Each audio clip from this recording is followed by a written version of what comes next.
Beauty friends, आज मैं आपके साथ शेयर करने वाली हूँ अपनी मज़ेदार सी रेसिपी जूस। Peach juice. कौन सा जूस? Peach juice. जिसके लिए चाहिए हमें पीच। इसको हम डालेंगे ग्राइंडर के अंदर।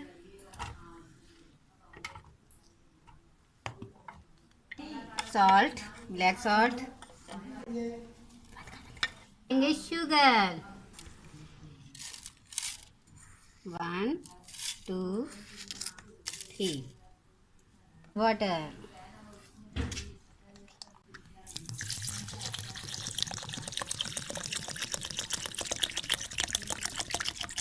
Cold water. ग्राइंडर चलाएंगे।